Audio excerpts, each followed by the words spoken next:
Mereka bilang ini Rp1.000, ya kan? Tapi makin lama di dalam isi riba, Rp1.000 yang dulu bisa dipakai untuk membeli 50 kg emas pada tahun 46, ketika pertama kali diberikan rupiah, hari ini diberikan tukang parkir pun tidak mau. Maka mereka ganti gambarnya dengan Soekarno-Hatta, nolnya ditambah 2, menjadi 100.000. Yang 99.000 dari mana? Iya kan? 99.000 dari mana? Dan kalau ini kita belah 2, dibelah 4, mau saya kasih 4 mahasiswa. Kemana samannya tadi itu nilainya? Ya, ini seperti sihirnya Fir'aun yang menjadikan tali sebagai ular. Nah, orang Amerika bilang, pedagang Amerika, saya juga punya kertas sendiri, namanya greenback. Tapi kertas saya punya 10.000 kali lipat dari kertas saudara. Jadi kalau Bapak Ibu sekalian, adik-adik pergi ke Washington sana, ke New York, bawa uang 100.000. Belum tentu mahasiswa punya uang 100.000 kan? Harus bekerja 2 hari untuk mendapatkan uang 100.000. Pergi ke Washington, saya mau beli Coca-Cola 1 botol. Apa mereka bilang? Apa mereka bilang? Ini kertas funny, this is funny paper, gak laku. Tapi siapapun datang ke Ternate dengan $100, you punya cengkeh, berikan pada saya. Saya mau beli, you punya Coca-Cola, tapi saya minta 1 truk. Apa yang kita lakukan? Kita berikan Coca-Cola 1 truk, karena mereka bilang, mereka bisa yakinkan kita, selembar kertas mereka 10.000 kali lipat dari lembar kertas kita. Dan mereka bilang, kita punya kertas tidak laku, mereka punya kertas laku di seluruh dunia. Betul nggak? Dengan cara itulah seluruh cengkeh Ternate habis. Pala Ternate habis. Seluruh kekayaan Ternate habis, hanya diganti dengan byte komputer. Dengan cara itulah kemiskinan dan pemiskinan dilakukan oleh para bankir. Jadi banking is crime, and bankers are the criminal. Dengan sihir ini. Ya. Nah, dan ini baru satu fase. Saya minta satu tahap lagi untuk menjelaskan dengan uang kertas yang sudah merupakan kezoliman ini, ya, itu menjadi berlipat ganda zolimnya melalui banking system, di mana ini digelembungkan. Kalau tidak ada bank, kalau saya punya uang 100.000 dipinjam oleh Ustadz Nur, maka uang saya habis. Saya akan memiliki kembali kalau dikembalikan. Tapi dengan banking system, kalau uang ini saya hutangkan, dia beranak pinak 20 kali lipat. Uang 100 miliar, kalau ditaruh di bank, maka bank detik itu mencatatkan dalam bukunya punya uang 100 miliar. Betul nggak? Dan itu dilegalisir oleh pemerintah, bahwa you boleh mengakui itu sebagai milikmu. Dan bagi bank, uang titipan ini liability, maka dia harus sewakan, dia harus pinjamkan dengan bunga kepada orang yang mau beli rumah tidak bisa beli rumah, mau beli mobil tidak bisa beli mobil. Jangan khawatir, saya beri kredit. Tapi harus tahan 10% untuk cadangan. Ya kan? Dan semua orang dibikin miskin. Misi pokok bank adalah membuat semua orang miskin, supaya tidak mampu membeli apapun kecuali berhutang melalui bank. Maka ketika 100 miliar ini diterima bank, maka dia bisa memutar itu 20 kali dengan bunga katakanlah 10%. Maka dia akan mendapatkan dari bunganya saja 180 miliar. Jadi kalau bank bilang saya ngasih bunga hanya 10%, dia akan dapatkan 200%. Dan dari pokoknya yang dia putar itu, maka dia akan dapatkan 20 kali 90 miliar. Coba lihat, maka terciptalah uang 1,9 triliun, hampir 2.000 triliun. Padahal uangnya berapa tadi? 200 miliar. Yang 1,8 triliun dari mana? Angin, sihir. Tidak ada. Itu sebabnya setiap bank dijaga oleh satpam. Supaya mengesankan bahwa di bank ada uang. Tidak ada uang di bank. Itu kenapa setiap pegawai bank pakai jas, pakai dasi. Supaya orang yakin bahwa uangnya dijaga dengan baik. Karena di situ tidak ada uang. Dan itu sepenuhnya pengelabuan. Jadi bank itu adalah arisan berantai. Kalau kita datang mengambil uang, tapi orang bisa bilang, tapi kalau saya ngambil uang di bank kok ada? Uang siapa yang diberikan? Uang Anda sudah nggak ada. Jadi orang percaya bahwa bank adalah tempat yang paling aman menyimpan uang. Bank adalah tempat paling tidak aman menyimpan uang. Belum Anda keluar dari pintu bank, uang Anda sudah nggak ada. Pembuktiannya gampang, datang pada hari yang sama, minta saya mau ambil uang saya hari ini. Potong telinga saya kalau Anda dapat uang, kecuali 10% dari nasabah. Bisa dipahami? Ya? Uangnya tidak ada. Itu. Nah, tapi yang perlu dipahami adalah akibatnya. Kalau kita tadi punya uang 100.000, di sini ada satu handphone, maka berapa harga handphone ini? Ceteris paribus kata ekonom. Maka harga handphone ini ada 100.000, ya kan? Tapi ketika ini digelembungkan menjadi 2 juta, sementara sumber daya alamnya tetap, berapa harga handphone ini? Menjadi 2 juta. Dan itu mereka bilang inflasi. Jadi inflasi adalah kebohongan. Lihat ya, dulu ketika Republik Indonesia didirikan, uang yang pertama dicetak adalah 1 sen, paling besar 100 rupiah, 600 rupiah. Uang 1.000 pernah didesain tapi tidak dicetak karena terlalu besar. Karena dengan 1.000 Anda sudah dapat beli emas setengah kilo. Pada waktu itu 1 gram emas hanya 2 rupiah. Dan mereka berjanji, jangan khawatir, setiap rupiah saya jamin dengan 1,5 gram emas. Sampai sekarang itu berlaku Undang-Undang tahun 46. Nah, tapi lihat, karena uang kertas itu sihir, dicetak makin banyak, nilainya merosot. Bebeknya mah tetap, cengkehnya tetap, palanya tetap, tapi nilai uang yang merosot. Maka mulai tahun 52, ini pertama kali by the way, ini Bank Indonesia baru muncul tahun 52. Bank Sentral Republik Indonesia itu bukan Bank Indonesia, dulu namanya BNI 46, tapi Belanda tidak mau. You mau merdeka, you mesti nurut saya. Hentikan BNI 46, ganti dengan bank saya, The Jefferson Bank, menjadi Bank Indonesia. Dan hentikan uang Republik Indonesia, ganti dengan uang saya, Guilders, yang kemudian berubah menjadi uang Bank Indonesia. Oke? Nah, begitu muncul tahun 52, rupiah sudah mulai tidak laku. Dibikinlah uang 1.000 rupiah. Ringkas cerita, tahun 57, uang 1.000 sudah mulai tidak laku. Dibuatlah 2.500 rupiah. Dibuatlah uang 5.000, pertama kali muncul 64, uang 10.000 rupiah. Pak Karno bilang kita sudah terlalu miskin. Maka uang 1.000 digunduli menjadi 1 rupiah yang disebut centering. Tapi tidak lama kemudian muncul lagi. Karena uang kertas adalah penipuan. Worthless. No value. Ringkas cerita, Pak Harto dibilang berhasil dalam pembangunan, dia bikin uang 50.000 rupiah. Dengan gambar Pak Harto dan kapal terbangnya. Tapi inilah ilusi yang lain. Inilah sihir yang lain. Semakin besar uang Anda bukan semakin kaya. Semakin uang besar Anda berarti semakin miskin. Bisa diikuti?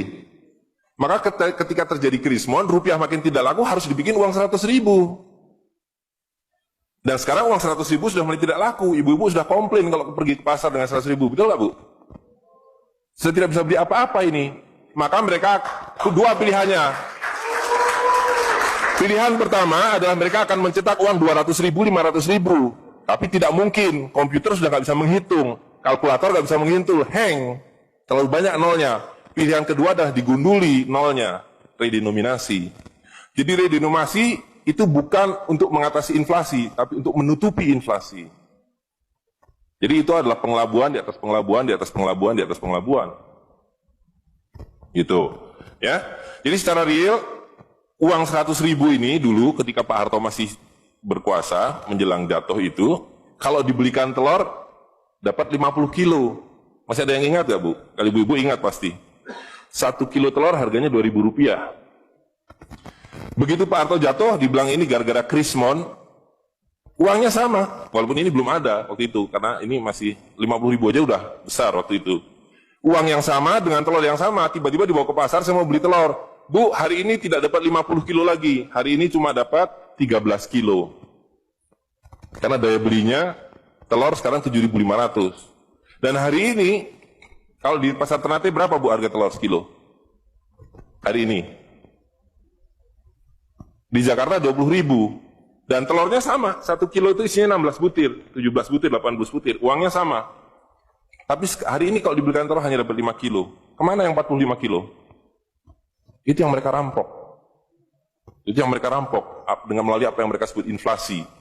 Tapi sebenarnya dengan cara penggelembungan uang. Kertas yang terus-menerus nilai. Nah, satu lagi Pak ya, saya minta ini karena ini penting sekali. Ini penting sekali.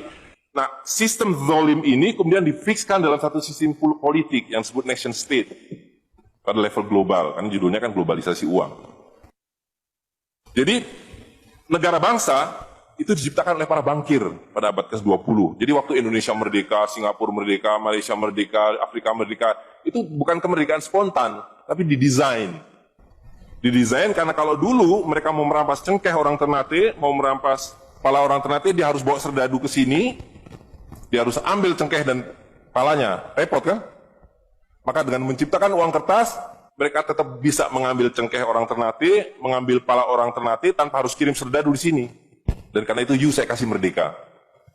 Tapi satu mesti bikin bank sentral, kedua pakai uang kertas. Supaya saya tetap bisa membeli 1 barel minyak Anda dengan harga 4 sen dolar. Karena mencetak uang ini biayanya hanya 4 sen, 500 rupiah. Ya, jadi berapapun harta yang kita punya bisa dibeli dengan cara itu. Nah, lalu tadi saya sudah ceritakan, uang kertas itu dimunculkan bersama dengan konsep negara nasional plus hutang negara. Boleh merdeka, tapi miskin. Rakyat penyakitan, rakyatmu bodoh. Tapi jangan khawatir, saya punya uang. Sekolahkan rakyatmu, bikin pembangunan, saya kasih hutang. Iya kan? Nah, jadi tugas pemerintah itu, republik, adalah satu, mengambil hutang dari bank, menghabiskan utang itu melalui apa yang disebut APBN. Lalu dulu mereka tanya, jadi bagaimana saya membuat APBN? Jangan khawatir, sekolahkan anak-anak pintar kamu ke Berkeley, ke Chicago, ke Harvard. Mereka dididik untuk membuat pembangunan. Lalu dikasih paket hutang, dan diajari, kalau nggak bisa, kirim konsultan seperti John Perkins dan sejenisnya. Lalu ada satu pertanyaan, bagaimana kami membayar hutang kami kalau begitu? Mereka bilang, punya 200 juta rakyat, pajaki rakyat kalian. Pajaki rakyat kalian. Kalian punya pala, punya cengkeh, habisi hutang kalian. Karena membayar hutang, kalau kita hutang 5 miliar dolar setiap tahun, apa mereka kasih berkoper-koper dolar? Apa yang mereka kasih ke kita? Mereka hanya mengetik di komputer, 5 miliar dolar, ting, masuk ke Bank Indonesia. Nanti Bank Indonesia tinggal kirim ting ke Bappenas, Bappenas ting ke departemen-departemen itu. Tapi ketika kita mau membayar hutang mereka, bisa kita mengetik di komputer 5 miliar dolar, ting, dibayarkan ke Bank Dunia? Nggak bisa, mesti punya devisa. Dari mana kami punya devisa? Mesti beli dolar kami. Caranya tebang hutan kalian, habisi boksit kalian, habisi mineral kalian. Betul nggak? Nah, jadi itulah yang terjadi di dalam sistem Fir'aun sekarang ini, bahwa pemerintah itu didesain hanya untuk mengambil hutang dari bank, menghabiskan melalui APBN dan proyek, kemudian memajaki rakyat. Karena itu pajak semakin hari semakin tinggi, semakin banyak, semakin tinggi, semakin banyak. Gitu. Nah, jadi kalau digambarkan seperti ini, ya kan?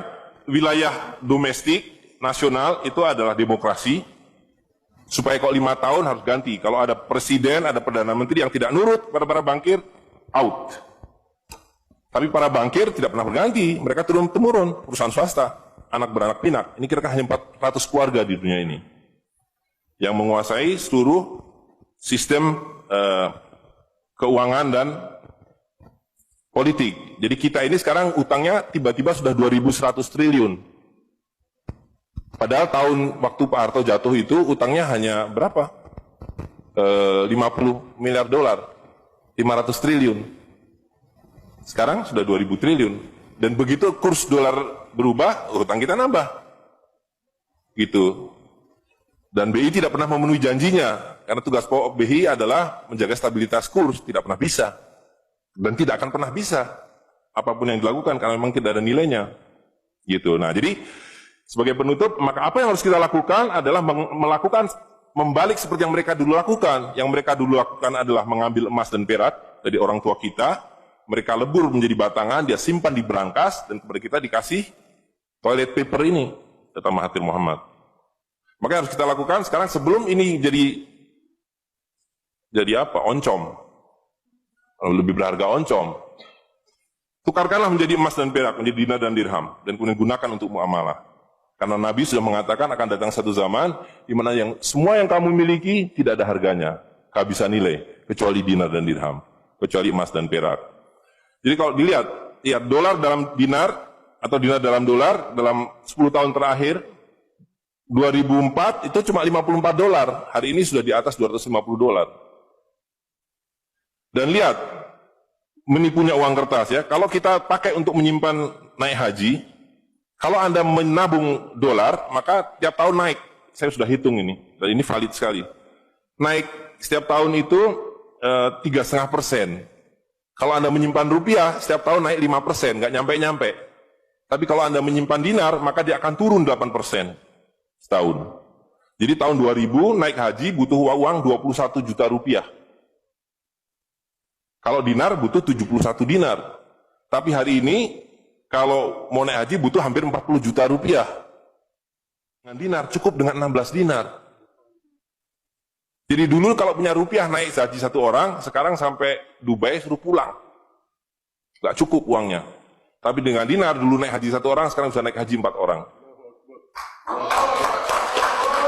Dengan kata lain, kalau Bapak Ibu sekalian serahkan cengkeh Bapak Ibu sekalian dan menerima uang kertas, Anda 4 kali miskin. Detik itu juga dalam konteks ini. Maka serahkanlah cengkeh dan katakan, saya mau serahkan cengkeh, bayar kami dengan dinar. Bayar kami dengan dirham. Saya serahkan pala kami, bayar kami dengan emas dan perak. Saya tidak mau uang palsu ini, uang-uangan ini. Saya mau uang yang sebenarnya, uang dari Rasul SAW. Ya, gitu. Dan harga minyak, ini palsu semua. Dibilang minyak naik, turun naik, tidak ada yang minyak naik. Kalau dengan dolar dia naik terus. Tapi dengan dinar, dia flat. Sekali lagi, bahwa sumber daya alam itu terbatas. Maka alat tukar pun harus terbatas. Jadi ketika kita menggunakan kertas, ini digelembungkan. Tapi ketika Anda menggunakan emas dan perak, ini sama. Maka sekali dia punya alat tukar, nilai tukarnya dari zaman Rasulullah SAW seekor kambing, hari ini 1 dinar dapat seekor kambing. Zaman Nabi dapat seekor ayam 1 dirham, hari ini dapat seekor ayam. Tidak ada yang berubah. Sekali lagi pemiskinan itu adalah dibikin oleh sistem. Dan tadi sudah disampaikan bahwa dari tahun ke tahun, di dalam slide yang sebelumnya dalam penjelasan itu, bahwa dinar dan dirham itu selalu dicetak oleh para sultan. Jadi lihat, ketika para sultan berkuasa, para sultan berikan emas dan perak pada rakyat. Para sultan kemudian disingkirkan, diganti oleh para bankir, emas dan perak mereka ambil, diberikan kertas. Itu yang terjadi dari abad ke-19. Maka alhamdulillah pada hari ini kita melihat bahwa kesultanan sudah kembali dengan dinar dan dirham.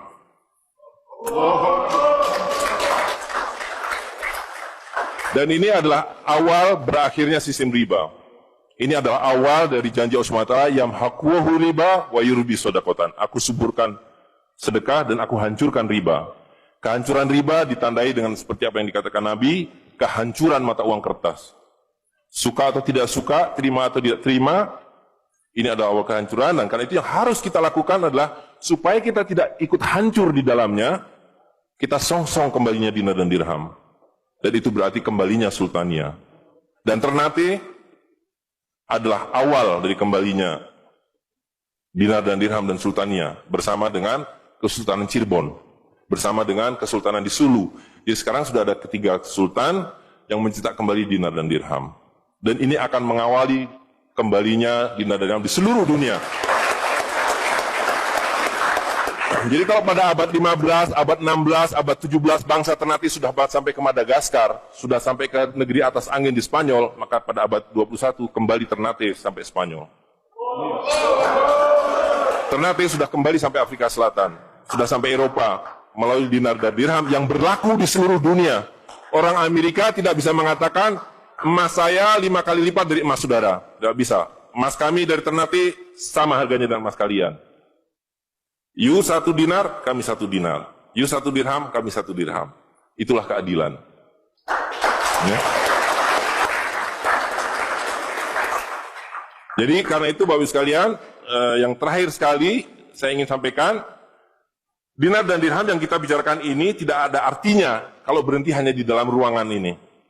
Dinar dan dirham harus segera berkemerincing di kota Ternate. Dan Anda semua yang harus memulainya. Tadi 2 orang sudah menyatakan diri sebagai relawan Jawara, jaringan wirausahawan dan pengguna dinar dirham Nusantara. Maka dalam waktu sebentar, insya Allah di Ternate, dari 2 orang ini akan menjadi 2.000 orang yang menggunakan dinar dan dirham. Ya, dari 2.000 akan menjadi 200.000. Seluruh penduduk Ternate menggunakan dinar dan dirham.